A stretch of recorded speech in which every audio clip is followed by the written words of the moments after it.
John Fitzgerald Kennedy, do solemnly swear. I, John Fitzgerald Kennedy, do solemnly swear. That you will faithfully execute the office of President of the United States. That I will faithfully execute the office of President of the United States. And will, to the best of your ability.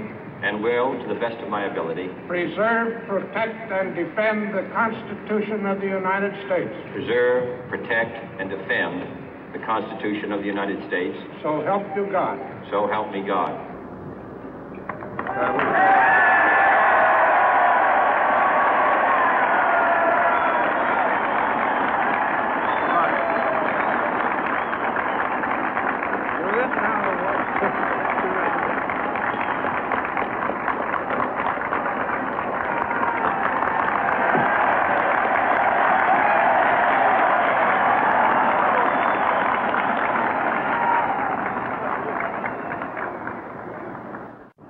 Vice President Johnson, Mr. Speaker, Mr. Chief Justice, President Eisenhower, Vice President Nixon, President Truman, Reverend clergy, fellow citizens. We observe today not a victory of party, but a celebration of freedom, symbolizing an end as well as a beginning, signifying renewal as well as change. For I have sworn before you and Almighty God the same solemn oath our forebears prescribed nearly a century and 3/4 ago. The world is very different now, for man holds in his mortal hands the power to abolish all forms of human poverty and all forms of human life. And yet the same revolutionary beliefs for which our forebears fought are still at issue around the globe. The belief that the rights of man come not from the generosity of the state, but from the hand of God. We dare not forget today that we are the heirs of that first revolution. Let the word go forth from this time and place to friend and foe alike that the torch has been passed to a new generation of Americans born in this century, tempered by war, disciplined by a hard and bitter peace, proud of our ancient heritage, and unwilling to witness or permit the slow undoing of those human rights to which this nation has always been committed and to which we are committed today at home and around the world.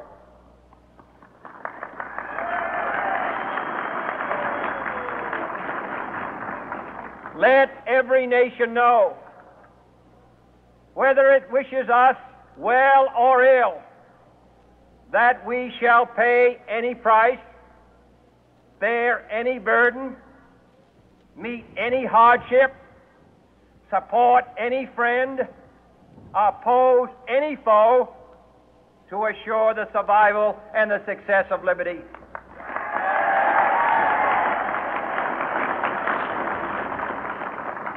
This much we pledge and more. To those old allies whose cultural and spiritual origins we share, we pledge the loyalty of faithful friends. United, there is little we cannot do in a host of cooperative ventures. Divided, there is little we can do, for we dare not meet a powerful challenge at odds and split asunder.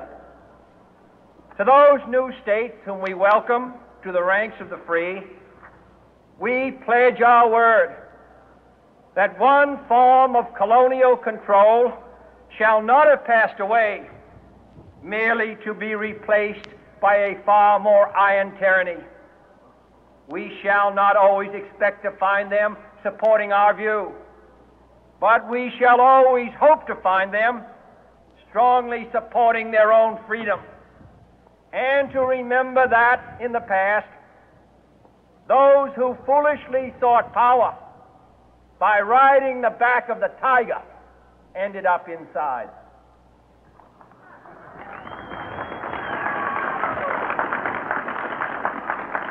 To those people in the huts and villages of half the globe struggling to break the bonds of mass misery, we pledge our best efforts to help them help themselves for whatever period is required, not because the communists may be doing it, not because we seek their votes, but because it is right. If a free society cannot help the many who are poor, it cannot save the few who are rich.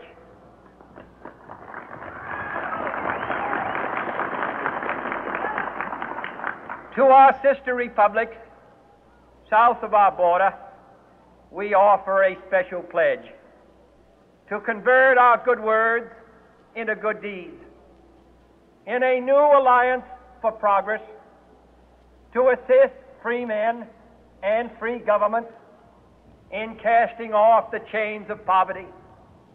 But this peaceful revolution of hope cannot become the prey of hostile powers.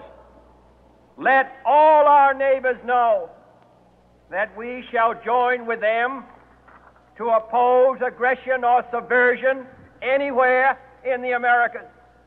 And let every other power know that this hemisphere intends to remain the master of its own house.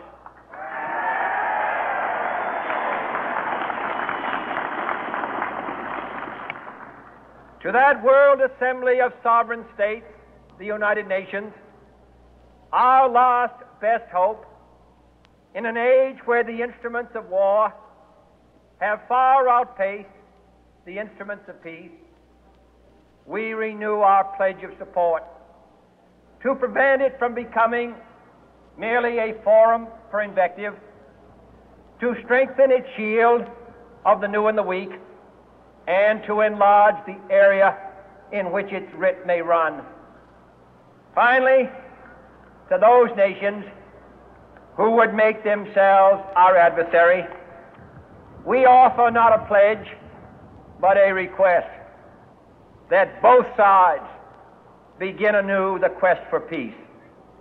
Before the dark powers of destruction, unleashed by science, engulf all humanity in planned or accidental self-destruction, we dare not tempt them with weakness, for only when our arms are sufficient beyond doubt can we be certain beyond doubt that they will never be employed.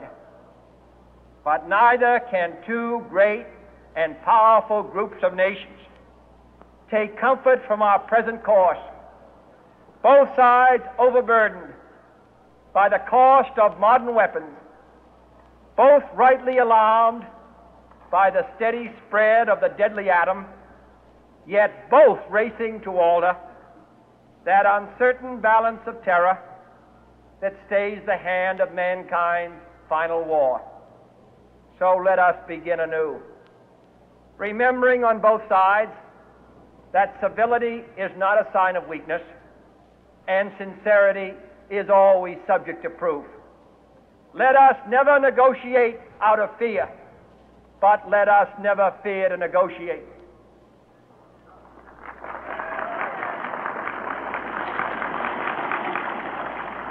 Let both sides explore what problems unite us, instead of belaboring those problems which divide us. Let both sides, for the first time, formulate serious and precise proposals for the inspection and control of arms, and bring the absolute power to destroy other nations under the absolute control of all nations.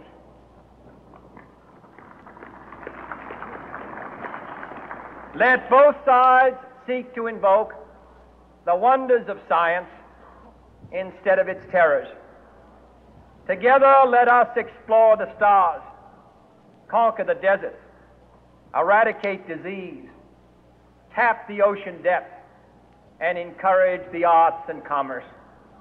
Let both sides unite to heed in all corners of the earth the command of Isaiah to undo the heavy burden and let the oppressed go free.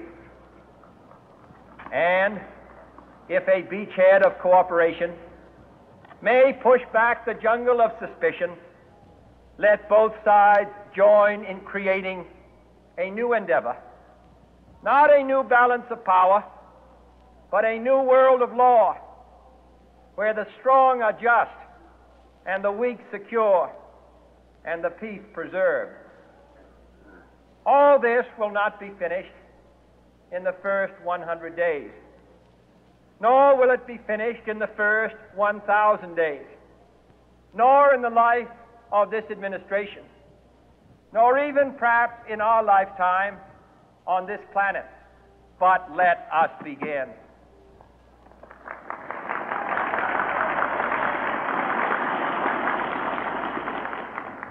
In your hands, my fellow citizens, more than mine, will rest the final success or failure of our course.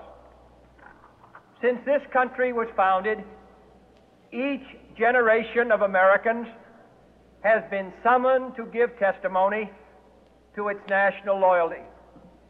The graves of young Americans who answered the call to service surround the globe.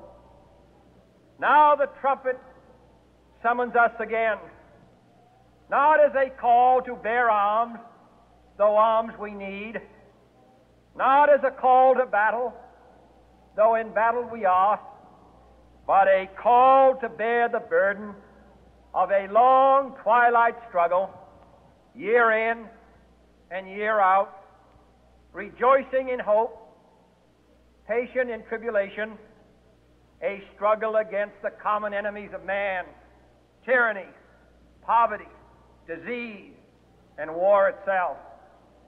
Can we forge against these enemies a grand and global alliance, north and south, east and west, that can assure a more fruitful life for all mankind? Will you join in that historic effort?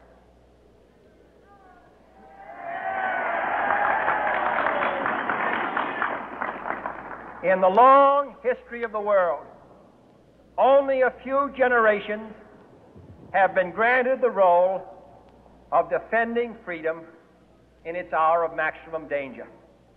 I do not shrink from this responsibility. I welcome it.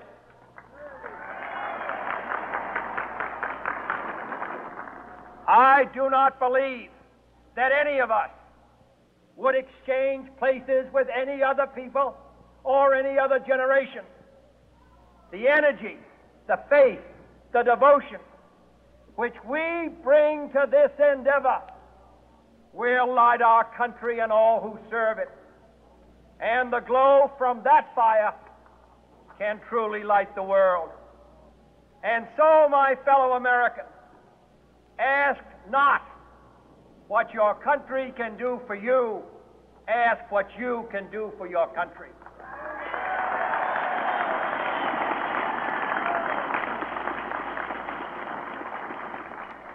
My fellow citizens of the world, ask not what America will do for you, but what together we can do for the freedom of man.